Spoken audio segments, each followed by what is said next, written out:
Hey guys, it's your girl Maya K, and we are back. Hey. First of all, yes, your girl is hype. My hair is out. I know you've been seeing a lot of videos, and I've been having on a little cute wig or whatever. And I'm just real, I'm honest, I'm transparent. But for 6 months, your girl has been wearing a protective style, slapping on a wig, and doing her thing. And your girl is back, okay? You see this beautiful silk press. Some people say silk press season is over. I say it's just begun. But with that, I'm excited to be back with a new video. And this video is going to be talking about my latest releases. So for those who have been following, you know that I re-released 4 books on Mother's Day. 2 of the books that I re-released were under my very first ebook publisher, which was back in 2015. And then there were 2 books that I had put out, and then I took them down after a couple months because I at first just didn't feel like it was my best work at the time. And that was when I was going through a really low point in my writing career, and I was just tired of putting work out and not really receiving the response that I wanted. I mean, at the end of the day, we understand, especially if you're a believer, that we perform for an audience of one. You know, when God tells us to do something and he gives us an idea, we execute it. But we also don't want to be a starving artist, right? So when God pressed it on my spirit back in April to go ahead and re-release these books, it was something that I had already been considering doing last summer. But I wanted to get through writing Storms of Love, which is still being read by agents. And I wanted to also just I took my attention and put it onto a television show. So, you know, I have a pilot that's completed. I'm always writing, right? But there is a timing that I believe some of our projects will be received a little differently, whether it's because we have a stronger platform or it's just because God knows that now is time for those books to be placed out because he has people who need to read that type of content. You know, that's when we decide to go ahead and move forward. So I'm excited to talk about those releases today. One of them is a novella. And with that being said, I don't have a hard copy because I just believe anything under 100 pages as an author and an entrepreneur, I'm not going to print anything under 100 pages. And it came in at about 84 pages. But, you know, you will see the cover in this video, so don't worry. So the first book is Love to the Be Power. First of all, let's just talk about the name, okay, and the cover. The original cover was just totally different. It just had a woman on the front. And if I'm honest, I'm not a huge fan of couples being on the front of romance novels, but I like that it's very subtle. One of the books does have a couple on it, but I kind of made it transparent so they look a little bit faded into the background. But with this one, you just kind of see their chin. But the reason why I called this Love to the Be Power, it was originally titled For Brooklyn's Love. And the reason why I titled it Love to the Be Power is because the man's name is Barry and the woman's name is Brooklyn. And so I was just like, man, when we was in school, we used to do, you know, 3 squared or whatever, and you knew whatever the answer was going to be. And then you did all of that math stuff. And so Be Power, it was just like to the 10th power. I don't know. It just sat well with me. And then the cover, let me tell you, shout out to Canva because your girl was able to do her own full print covers. And I'm excited about that because one, the more I do them for myself, I can add it as a service to my business. But this book is really exciting for me. It tells the story of Brooklyn Myers, who is a young woman that graduated from college about a year before the book was written. So, well, a year before the book starts. Her best friends, Tessa and Layla, they all were excited to graduate from college, but like many of us who graduated, they hit this hump. And they was like, man, look, there gotta be more out here than just like working a regular job. And so Brooklyn's the first to take the leap of faith and launch her business. And she has a boutique, a business called Brooklyn's Closet. And it's really cool because you know, you kind of think about, okay, when I am if I'm a fashionista, you know, what type of name would I give my business if I wanted people to really catch people's attention? And so she ends up naming her business Brooklyn's Closet. And you'll get to really see her journey going from just having stuff online to eventually opening a brick and mortar store. But she also has a very shaky past. Brooklyn was sold into sex trafficking by her mother, and she came out unscathed. And you would have to kind of read the story to see how that worked out. And her mother just kind of left her with an uncle who was in charge of the sex trafficking ring. And while I do touch on it a little bit, this book is free of profanity, free of, I don't write sex scenes or anything like that. But she meets Barry at this business conference in downtown Philadelphia. And then, I mean, unbeknownst to her, you know, she's just minding her business. She doesn't even realize that this is an answer to her prayer. And I think that's so powerful when it comes to us as women. Sometimes we're so consumed with healing from our past pain that we don't catch when God is sending us a new blessing, the very thing we prayed for. And so I actually say that, will Brooklyn realize that bumps and bruises come with real God-fearing love, or will she allow the past that haunts her to push away the man she knows God sent her? And it's true. I mean, are you going to be so consumed with your healing and processing your healing that you don't grab on to the blessing that God is sending your way? And that's something that we all will have to ask ourselves when we are confronted with real God-fearing love. So the journey is just her and Barry just going through this journey. And she also writes a book called Brooklyn Basement. And that book actually won her some awards. She had gotten, it was self-published, but it won her all of these awards. And that was how she ended up being able to fund her business, her boutique. And so her girls, Tessa and Layla, it's a really fun, quick read. I worked really hard on this. And I'm gonna be honest, because I'm not afraid to be honest. This is probably one of the only books I have that isn't received the way that I thought it would be. But hey, you guys be the judge of it. You know what I mean? Like, okay. Is that the light? Oh, okay. No, I'm sorry, y'all. I just want to make sure y'all can still, I'll let you guys be the judge of that. Like, you decide whether you feel like this is a great read. I think it is. Of course, as writers, we think all of our books are good, right? But when it was out previously, it averaged 4 stars. And I just got my first review on this through Puppy. I'm not a fan. I canceled Puppy, but it was 3 stars, and I had to wait for it to post on Amazon. But I was like, okay, that's fine. To me, you have to really enjoy clean romance that has maybe some heaviness to it. I think sometimes people think clean romance is going to be super sweet. But I believe that real love is when 2 people come together who were previously broken and maybe previously just had some really trying past. They had to overcome a lot of adversity, and in overcoming that adversity, they become a new person.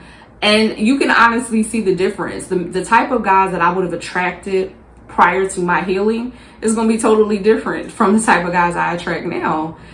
Which is probably why I don't attract many, because many people are still broken. I mean, we'd just be honest. Like, anybody I come across, not everybody, but many people that I've come across, they are still trying to figure out like how to get over a daddy wound, or how to get over their mommy wound, or how to deal, you know, with the gunk that was passed down to them generationally. And so at the end of the day, I'm not perfect, but I am attracting a different type of guy. And I believe that, like, the more whole and healed you get, is probably the pickings are gonna seem slimmer, but it's just a matter of sometimes you're waiting for your one to evolve. You don't know where your guy is on his journey, or if guys are watching this, where your girl is. All right, so then the second book is Love to the Baby Power, which, you see the cover. This one is really cool because this is obviously Brooklyn and Barry have now been in a full-fledged relationship and are married. Now, that's all I'm gonna say. It's really hard for me to talk about that because then I'm giving away the first part too. So just make sure you go get both of those. Available on Kindle, and then Love to the Baby Power available in print and on Kindle. Now this is my baby right here. This one right here. Listen, this one right here. This the one. This that one they be talking about. This that one. I'm gonna tell you why. Fumbled Your Heart was, like, first of all, it's the title for me. Okay, Trey Songz has a song called Fumbled Your Heart. But I think when we came up with this title, me and my publisher, was way before he even came out with that song. because that album wasn't even out yet. But can we just get with this cover? You see how they're faded into the background, the heart, and then you see the football field is back there. I know y'all see it. Y'all see it. Okay, I got a little football in the back. So Fumbled Your Heart tells the story of Jesse Watson, who is, when the book begins, you'll see it kind of has a young adult crossover feel to it because the first 5 chapters do touch on their last year of high school.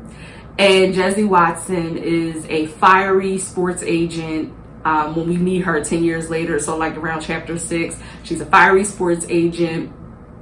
She's from Philadelphia. She's overcome a lot. And originally, her and Trent were together in high school. And so it really is a second chance love story because she runs into her high school sweetheart, Trent, 10 years later at this sports event. And it's sort of like the ESPYs, but it's not the ESPYs. And Trent is now a full-fledged football player. So they both always had planned on being in the sports world. And they were planning on doing it together, but something crazy happens in the book, and so he ends up pushing her away. But he doesn't know the truth. He doesn't know the family secret that she was carrying. And so when they run into each other 10 years later and, you know, he comes to meet her, they both have fiancés, mind you. They both have different, you know, relationships now. And they're able to be cordial, but he can still feel like something is like missing. Like, what did I miss? And so when he goes to see her at her office, that's when it all comes out. And she's just like, well, it doesn't matter now. You know what I mean? She writes him this letter that he never read. And then had he read it, he would have gotten the truth. So I'm not going to say anything more, but the reason why I think this is my favorite one is because it took a lot for me to pull from a world that I had never tapped into before. So I'm not a football fan. I'm a huge basketball fan, but I didn't want to be like put myself in a box. You know, sometimes we stick to what we know. And I was like, I want to write about a football player. And let me just say this, for any writers out there, if you want to write about a certain world and you think that you got to do all this research, I really didn't, because we're not talking about the actual game. You know what I mean? Like, they're not actually like playing in the book, you know? And so I love this story so much. It's about childhood friendships and how things change over time when we all go our different ways and we pursue our different passions. But if it's meant to be, not just with love, but even their friendships, how their love reconnected. There's a character named Keontae in this book. Oh, if Keontae was real. Like, you ever have a male character in a book and you just be like, he's somebody's son, but he about to be somebody's husband, you know? And Keontae owns this restaurant called The Polished Palate. And listen, this one right here. Okay, I'm gonna just read the back. Jesse Watson, a fiery sports agent from Philadelphia, rose to the top of her game in just 4 years. She has an inkling for getting some of the best deals in the business, and this earns her an Agent of the Year honor at New York Fashion Week's charity event. It's been 10 years since she's seen her high school sweetheart, Trent Rucker, who now plays for the New York Giants. As soon as she lays eyes on him at the event, the memories and pain come flooding back. When Trent broke up with her on prom night, he not only broke her heart, but his promise to go to college in New York with her so they could conquer the sports world together. Upon reconnecting, Jesse makes it clear she's very much in love with her fiancé, Marcus. When Trent pays her a visit at her office bearing flowers as a peace offering, she immediately shuts him down. But Trent is more determined than ever to make things right with Jesse, at least to maintain a friendship. However, his actions to do so show not only him, but his fiancée, Kelly, that a friendship is not the only thing he wants. Love and pain resurface in this novel, where Trent will soon learn that he may have completely filed out. Listen, go get one for your mamas, your aunties, your grandmom, your cousins, all of them, okay? Even your friends you don't talk to no more. Bless them with this, okay? Okay, now the fourth one is A Star-Studded Love. And even though Fumbled Your Heart is my favorite book out of all my re-releases, this is my favorite cover. And I did all the covers. God is so good. When you don't listen, when you are budgeting, he will make you resourceful, okay? But A Star-Studded Love is a Hollywood love story. It's actually with me and my girl, Natasha Jackson. her and I were signed together with our ebook publisher, that first publisher I was with. I'm not saying the name because I'm not advertising for nobody. But you know, we got our rights back after some things had happened with the company and Amazon. And so I said to her, hey, look, I'm putting 3 books back out. If you want, I can put our book back out. And she was like, yes. And I feel, let me just say, sometimes God will use you to help someone else, like rebirth their passion, or for you to be the person who flames their fire, like who gets them ignited. Natasha lost her mother back in August of 2021, and she's been going through a lot. And part of that, of course, when you are going through life and life is stressful and you get hit with something like that, you kind of give up on your own passions because you got to get through grief. And so when we were praying together on the phone about this, I was just so excited to be a part of whatever God's going to do in her life. But A Star-Studded Love, this is another one that you're going to be like, what? So it tells the story of Kennedy Fletcher and Shayla Reese. They're friends who grew up in Jersey, and they just graduated from Bloomsburg University. And they got degrees in film and media and communications. And they decide, like, we want to take the world by storm. So they go out to LA immediately.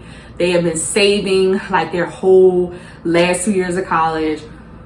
Kennedy is the one who's very responsible, and Shayla is the irresponsible one. She's the one who wants to like party, spend her money on whatever she wants. And Kennedy is like, girl, you gonna wish you had listened to me, because look, we only gonna be living together the first 6 months, so you better have your coins right. Like, Kennedy is the one who, she's like, I love you, but I'm gonna get you together. And so they literally are suburban raised Christian girls. Can you imagine being suburban raised and just moving out to California at the age of 21? And so they go through a lot of stuff in this book. Kennedy, of course, meets her love interest, Chad, and then Shayla meets Lincoln, and Lincoln is this big Hollywood star. And Lincoln, he Lincoln, you know.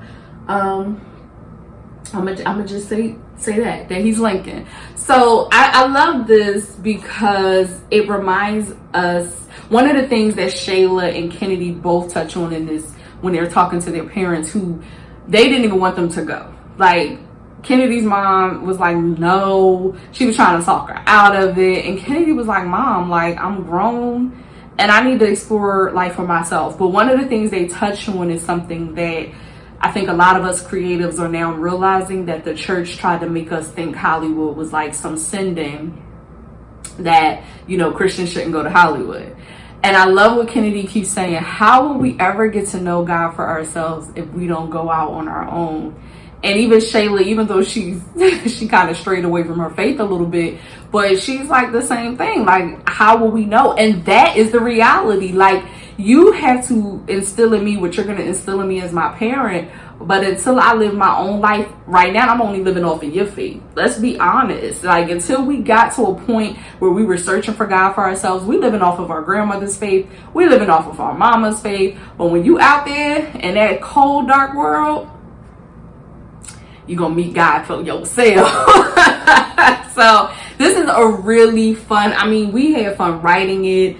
And it ends up just being like, oh my gosh. One of the things I love about romance novels is when we're in each person's point of view. So I love writing romance where one chapter is Kennedy, the other chapter is Chad, her boo. And so it kind of goes back and forth. Well, this one has 4 because you have Kennedy and Shayla, and then Chad and Lincoln. And Chad and Lincoln are friends.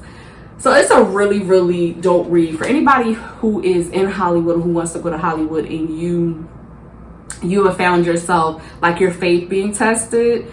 Listen, pick this up, A Star-Studded Love. It is a beautiful read about 2 girls who kind of both get lost. Kennedy is the responsible one, but she had her little moment too. You understand what I'm saying? But it's such a great read. I mean, there's like a scandal in it. Still clean. We still kept it clean. But it's good. It's real good. It's a lot about double lives, but none of it is far-fetched, okay? So you guys got to get these books. Love to the Bee Power, Love to the Baby Power. Don't forget it has a sequel. And then you have Fumbled Your Heart. And then you have A Star-Studded Love by me and Natasha Jackson. So, I don't know. I'm looking forward to your feedback, because one of the things we as authors wish people did more was leave reviews. And And we get it, you know what I mean? We get it. It could be a lot. You think about it and you're like, oh, I forgot. Sometimes you read the book and you enjoy it. And some people download the Kindle and then they just have it. So they forget to like go back and read it. Or they're just people like me who love reading. And so they're like, I'll get to it. I think my biggest excitement about putting these books back out is creating a stream of income, because I don't know what God is going to do with Storms of Love. So Storms of Love might get picked up by an agent and then we'll be shopping for a publisher, right? So that means once I sign a publishing contract, I can't self-publish anymore, because that's pretty much the way the industry works. So I believe God is using like my past material for me to like reinvent it, revamp it, you know, new covers. And for some of you, for most of you, this will be the first time you've ever heard of these books or even seen them. And so that's exciting for me as a writer. So listen, I want to know your thoughts. Like, have any of you ever like republished something, whether it was because you got your rights back, or maybe the first time you put it out, you just didn't feel like it was your best work. And so you took it down and you did some work on it. And a couple years later, you like, okay, now is the time. How are you guys navigating republishing your works? And if you've never republished work before, but you've read someone's republished work, did you read the first time and did you read the second time? Or if it was your first intro to them, did you just feel like, man, I wish I'd known about this author the whole time? So I'm excited. And I cannot wait for you guys to read these books. Make sure you follow me at Writer Maya on Instagram and Twitter. I'm tweeting a lot more these days because writers, we live on Twitter. And I will be back soon with a new video. Love you guys.